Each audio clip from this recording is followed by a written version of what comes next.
अभी किए थे ना, हमको नहीं भेजे ना, अपने विकल्प तो ऑप्शन है ही, बट मार्केट में क्या विकल्प है? इस वर्ड से मार्केट का क्या लेना देना है?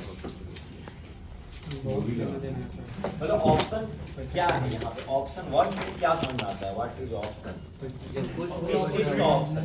अपॉर्चुनिटी ऑप्शन ऑप्शन आपके पास बहुत सारा ऑप्शन है। क्या बात है यार, ऑप्शन मतलब तो मान लीजिए कि दोनों साइड में मार्केट अगर अपट्रेंड में चलता है तभी काम कर सकते हैं, डाउनट्रेंड में चलता है फ्यूचर में भी कर सकते हो, फ्यूचर को भी ऑप्शन दे दीजिए। इसमें कम पैसा लगता है, वो तो लगता है बाकी, और ऑप्शन का मतलब क्या है? महंगा रेट में कोई चीज मिल रहा है, इधर सस्ता रेट में मिल रहा है। अगर हमको पता है कि ये मार्केट बढ़ेगा तो इसी हिसाब इसका से ये शेयर लेना मतलब लेंगे या ना लेंगे, लेकिन वो फ्यूचर लेना ही होगा उसको। अगर फ्यूचर बाय कर रहे हैं तो उसको लेना ही होगा, और ये मतलब ले भी सकते हैं या भी नहीं ले सकते हैं। और बताइए सर, ऑप्शन में डिलीवरी को इंट्राडे में कन्वर्ट कर सकते हैं। बिल्कुल तो इंट्राडे में ये इंट्राडे को इंट्राडे डिलीवरी को डिलीवरी में तो आप कहीं भी कर सकते हैं, फ्यूचर भी कर सकते हैं, कैश पे भी कर सकते हैं। ऑप्शन वर्ड मतलब चॉइस है हमारे पास अलग Choice of अलग what? Choice of selecting the stocks index में काम कर सकते हैं या स्टॉक्स में काम कर सकते हैं। और चॉइस तो है, पर choice of what? Choice of selecting the stocks. वही यहाँ पे वर्ड आता है चॉइस ऑफ प्राइस। हां अच्छा वर्ड होता है प्राइस। ऑप्शंस कहने का मतलब ये होता है कि जैसे कि मान लीजिए बहुत सिंपल फॉर्म है कि अगर आज के डेट में निफ्टी चल रहा है लेट्स सपोज 24,000, अगर आप कैश में ट्रेडिंग कर रहे हैं तो कैश से निफ्टी बताएंगे, तो मान लीजिए अगर कैश भी कर रहे हैं तो 24,000 में निफ्टी आप खरीदते हैं, ठीक है। अगर आप फ्यूचर खरीदने जा रहे थे तो मान लीजिए फ्यूचर अगर किसी से थोड़ा सा महंगा होता, मान लीजिए 24,100 में आपको ये फ्यूचर मिलता, ठीक है। आपके पास यहाँ पे कोई चॉइस था? नहीं, चॉइस तो बस ये था ना कि बाई और सेल कर सकते थे, तो बाई और सेल कोई चॉइस नहीं होता। आपको मार्केट पॉजिटिव लग रहा है तो बाई करेंगे, नेगेटिव लग रहा है तो सेल करेंगे, ठीक है। बट जब हम ऑप्शंस में जाते हैं ना, ऑप्शंस में क्या आता है, आपके लिए एक चॉइस होता है। Choice for what? तो प्राइस। प्राइस कहने का मतलब ये कि आपके पास एक ऑप्शन ऐसा चीज ओपन करके देता है, एक ऐसा विंडो ओपन कर देता है मार्केट में कि अगर आज मेरे को निफ्टी ना 18,000 में खरीदना है तो हम 18,000 में भी खरीद सकते हैं वाया ऑप्शन, ठीक है। अगर आज मार्केट में रेट अगर मान लीजिए रिलायंस का 1200 चल रहा है, ठीक है, मुझे रिलायंस अपने डीमेट अकाउंट में 800 के रेट पे चाहिए ना, तो हम इस डीमेट में अपने 800 के रेट पे भी हम रिलायंस को खरीद के रख सकते हैं। यही एक ऑप्शन होता है। मतलब option is what? The choice of price. आपको जिस प्राइस पे किसी स्टॉक को बाई करना है, किस प्राइस पे किसी स्टॉक को सेल करना है, वो आप अपने मनचाहे प्राइस पे खरीद सकते हैं, मनचाहे प्राइस पे बेच सकते हैं। उसी चीज को हम लोग क्या बोलते हैं? ऑप्शन बोलते हैं। अब बात समझ में? पहले ऑप्शन होता क्या, पहले ये क्लियर है सबको कि यहाँ पे हर एक जो स्ट्राइक प्राइस इसको बोलते हैं, अभी आएंगे स्ट्राइक प्राइस क्या होता है, स्पॉट प्राइस क्या होता है। तो आप लोग जैसे निफ्टी ट्रेड करते हैं, ठीक है, तो 24,000 स्ट्राइक अभी है, ठीक है, मार्केट चल रहा है, हम 23,800 भी ले सकते हैं, 22,000 भी ले सकते हैं। मतलब एक लिमिट जो एनएसए ने सेट कर रखा है, उस लिमिट के नीचे, मतलब जो मार्केट रेट है उससे नीचे भी खरीद सकते हैं, या मार्केट रेट है उससे ऊपर भी ले सकते हैं, कुछ भी, ठीक है। बट क्या हमें ये प्राइस कैश में मिल सकता है? क्या ये प्राइस फ्यूचर में ऑप्शन, ये वाला ऑप्शन हमें कहीं भी मिलता है? नहीं ना, नहीं, क्योंकि ये सिर्फ और सिर्फ फैसिलिटी कहाँ मिल रहा है? तो ऑप्शंस के ही अंदर मिलता है। तो ऑप्शंस का मतलब क्या होता है? एक ऐसा चीज, एक ऐसा प्रोडक्ट, एक ऐसा टूल जहां पे चॉइस आपको किस चीज का मिलता है? प्राइस का। कि अगर जो स्टॉक अभी 1200 चल रहा है उसे आप 800 में ले सकते हैं, जो स्टॉक्स निफ्टी अगर 24,000 पे चल रहा है उसे हम चाहे तो हम 23,000 में खरीद के अपने डीमैट में रख सकते हैं। तो ये प्राइस जो हम चाह रहे हैं उस प्राइस पे कोई चीज हम लेते हैं, उसी चीज को हम क्या बोलते हैं? सिंपल फॉर्म में ऑप्शंस, ठीक है। तो इसका नाम यही ऑप्शंस इसीलिए पड़ता है कि बस यहाँ पे आपके पास एक प्राइसिंग फैक्टर होता है। पहला चीज ये क्लियर है? किसी को इसमें कोई डाउट नहीं है? ठीक है। तो अब इसमें होता क्या क्या चीजें हैं? सबसे पहले तो ऑप्शंस के अंदर सबसे पहले आता है कुछ पॉइंट्स जिसे हम बोलते हैं, अब देखिए ऑप्शंस तो ये हो गया, ठीक है, बट द पॉइंट की ऑप्शंस में भी हम लोग क्या करते हैं? बाई और सेल, ठीक है। एक नॉर्मल मार्केट में, फ्यूचर में आज तक हम लोग क्या कर रहे थे? अगर मार्केट आपको पॉजिटिव लग रहा है तो आप क्या कर रहे थे? बाई करते थे। अगर आपको मार्केट नेगेटिव लगता है तो आप क्या करते हैं? सेल करते हैं, ठीक है। बट सेम पॉइंट पे जब फ्यूचर में चलते हैं, सॉरी ऑप्शन में जब चलते हैं, तो ऑप्शंस में भी हम लोग क्या कर सकते हैं? यहाँ पे दो तरीके से ऑप्शंस में भी हम लोग काम करते हैं। ऑप्शंस के अंदर एक होते हैं बायर, और ऑप्शंस के भी अंदर होते हैं एक सेलर, ठीक है। अब ऑप्शन बायर होने का क्या बेनिफिट है, ऑप्शन सेलर होने का क्या बेनिफिट है, ठीक है। या ऑप्शन बायर होने का क्या लॉसेज है, या ऑप्शन सेलर होने का क्या लॉसेज है, ठीक है ना। तो कभी भी देंगे ऑप्शन बायर, आपके पास क्या होता है? वर्ड जो आप लोग सुने होंगे कभी भी कि बीइंग ए ऑप्शन बायर आपके पास लिमिटेड लॉस होता है, ठीक है। आपका जो लॉस करने का जो क्षमता है ना वो लिमिटेड होता है, आप इससे ज्यादा कभी भी अपने लॉस को नहीं एक्सटेंड कर सकते हैं, ठीक है। बट सेम पॉइंट पे अनलिमिटेड प्रॉफिट होता है।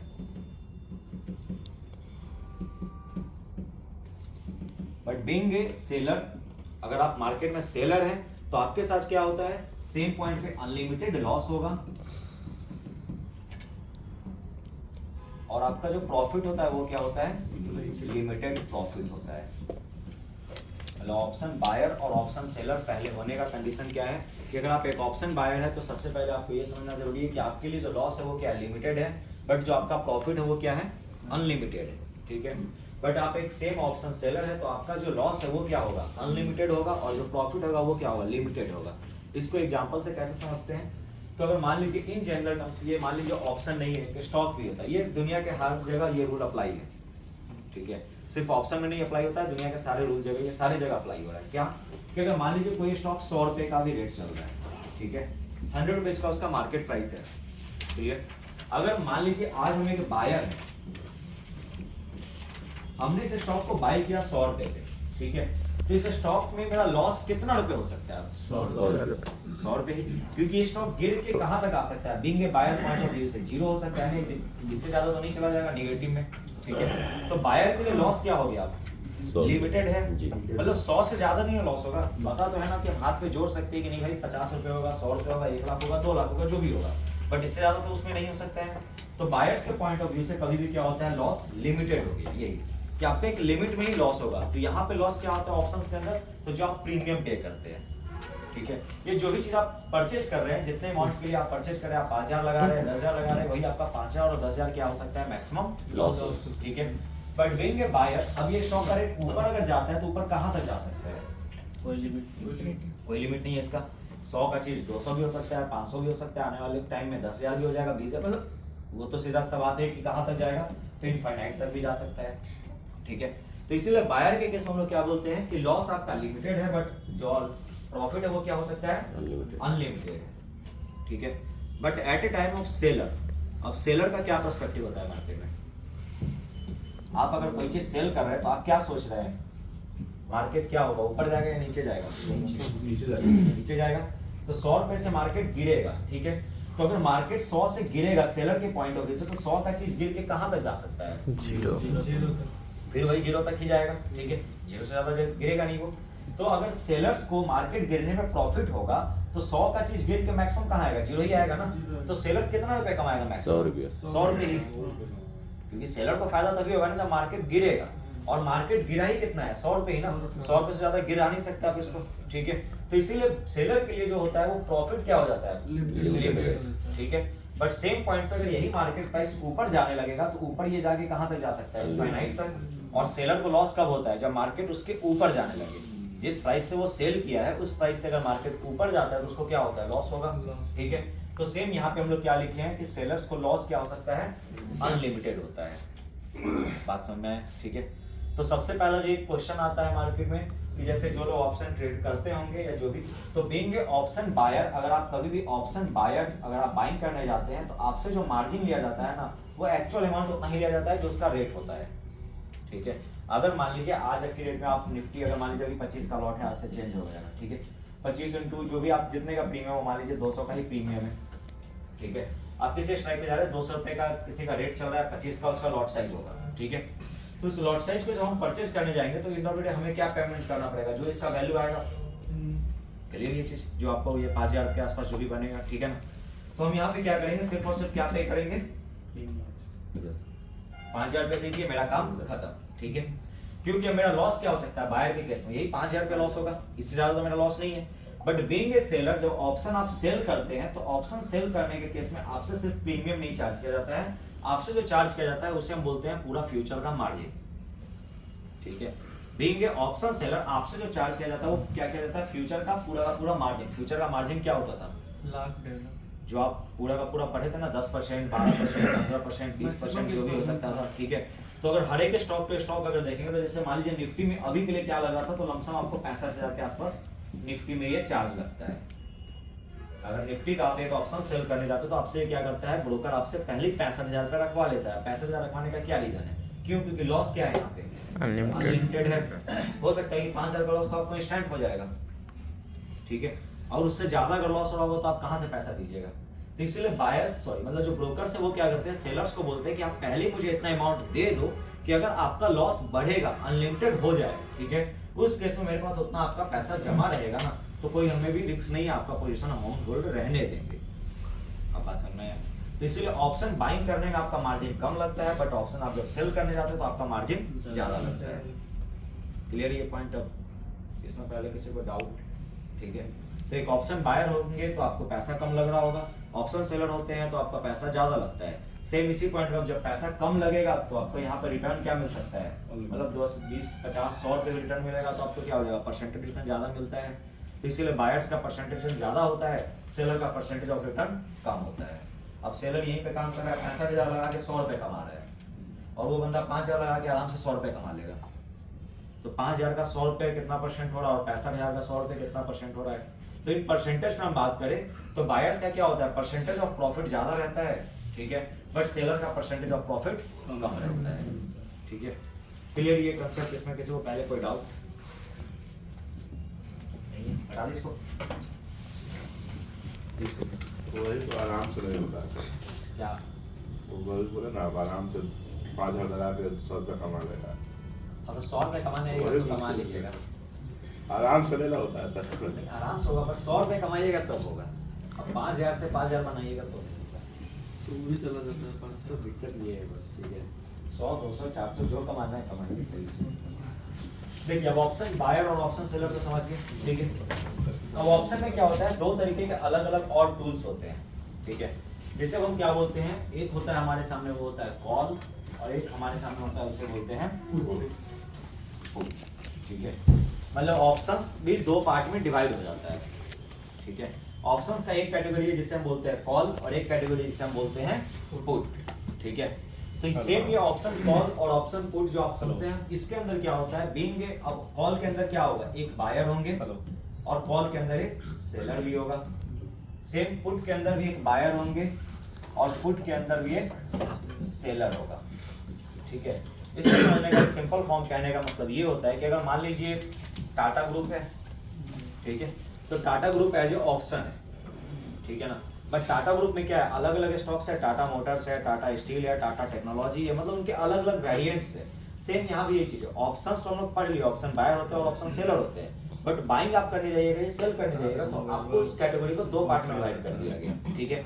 एक को हम लोग बोलते हैं प्रॉपर कॉल, और एक को हम लोग क्या बोलते हैं पुट, ठीक है। कॉल के अपने बायर सेलर, जैसे टाटा स्टील के अपने बायर सेलर है, टाटा मोटर्स के अपने बायर सेलर है। कभी ऐसा होता है कि टाटा मोटर्स खरीद के टाटा स्टील बेच दे? नहीं होगा ना। टाटा मोटर्स अगर खरीद रहे हैं तो टाटा ही मोटर्स आपको सेल भी करना होगा, टाटा स्टील अगर बेच रहे हैं तो टाटा ही स्टील खरीदना होगा, ठीक है। तो सेम यहाँ भी एक चीज होता है कि अगर कॉल के आप बायर हैं तो आप किसके साथ डील करिएगा, कॉल के सेलर के साथ, ठीक है। सेम अगर आप पुट के बायर हैं तो पुट का बायर किसके साथ डील करेगा, पुट के सेलर के साथ। ये नहीं कि पुट का बायर और कॉल का सेलर ट्रेड कर रहा हो, बात समझ में आया, ठीक है। कभी भी जो ट्रेड होगा वो किसके बीच में होगा, पुट के बायर और पुट के सेलर। सेम यहाँ पे कॉल का बायर और कॉल का सेलर। क्लियर है कंसेप्ट? ठीक। अब मार्केट में कॉल और पुट का मतलब होता क्या है, पहले ये समझते हैं। कॉल कहने का मतलब ये होता है कि इसको इस तरीके से आइडेंटिफाई किया गया है कि अगर आप मार्केट को पॉजिटिव सेंटिमेंट से देख रहे हैं, ठीक है, अगर आपका मार्केट में जो व्यू पॉइंट है वो क्या है, पॉजिटिव, ठीक है, तो आप मार्केट में किस साइड बैठे होंगे, कॉल साइड पे। अगर आपका मार्केट में व्यू पॉइंट क्या होगा, पॉजिटिव, तो आप मार्केट को कहां लेके, मतलब आप किस साइड होंगे, कॉल के साइड, ठीक है। अगर आपका मार्केट में व्यू पॉइंट क्या होगा, नेगेटिव, तो आप किस साइड बैठे होंगे, मार्केट के पुट के साइड। पहले क्लियर है?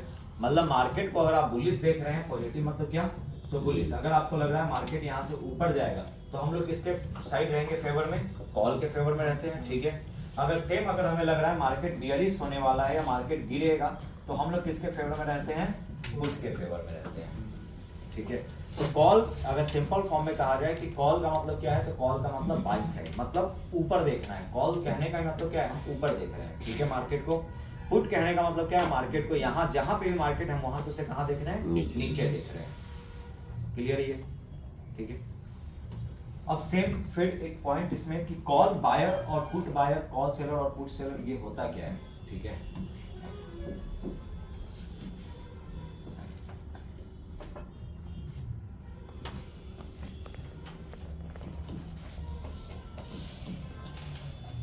जैसे मार्केट में कॉल देखने का मतलब क्या है, आप मार्केट में क्या बोल रहे हैं, पॉजिटिव है, ठीक है। तो अगर जब भी आप मार्केट में पॉजिटिव हो तो आप किस साइड जाते हैं, कॉल बाई साइड पे, ठीक है। अगर मार्केट में आपका व्यू पॉइंट क्या होगा, कभी भी जब पॉजिटिव होगा तो हम किस साइड जाएंगे, कॉल साइड में। तो अब जो कॉल साइड के आप बायर हैं, तो जो कॉल साइड का सेलर है उसका क्यों व्यू होगा, क्योंकि आप तो बोल रहे हैं बायर है, क्यों, क्योंकि आप बोल रहे हैं मार्केट ऊपर जाएगा, बट सेम पॉइंट पे जो कॉल का सेलर है उसका क्यों व्यू हो सकता है, बता सकते हैं। कॉल का सेलर का व्यू है कि सर वो मार्केट नीचे जाएगा सर, और मार्केट नीचे जाएगा, फिर पुट का, पॉजिटिव हो जाएगा। फिर पुट वाला क्या कर रहा है, उस टाइम जो जिस परचेज जिस पॉइंट पे स्पॉट प्राइस पे है वहाँ पे उससे ऊपर नहीं जाएगा, मतलब वो कॉल से मतलब देखिए नीचे नहीं जाएगा या नीचे जाएगा, ये स्टेटमेंट गलत होता है कभी भी, ठीक है। बीइंग ए सेलर, सेलर के लिए ये पॉइंट आता है कि सेलर बस मार्केट में कॉन्ट्राडिक्ट करता है। कॉन्ट्राडिक्ट करने का मतलब कि आप एक पर्सन से चैलेंज लगा रहे हैं, ठीक है। एक ऐसा चैलेंज आप लगाए कि मान लीजिए आप एक गाड़ी चला रहे हैं, कुछ भी ऐसा चीज, ठीक है ना, आप उसमें ये बोले कि गाड़ी मेरा 220 के ऊपर चला जाएगा, ठीक है, और एक पर्सन आपको बोल रहा है कि 220 के ऊपर नहीं जाएगा। ये नहीं बोल रहा है कि नीचे कहाँ जाएगा, ये क्या होगा, वो उससे आपको नहीं कुछ बोल रहा है, ये नहीं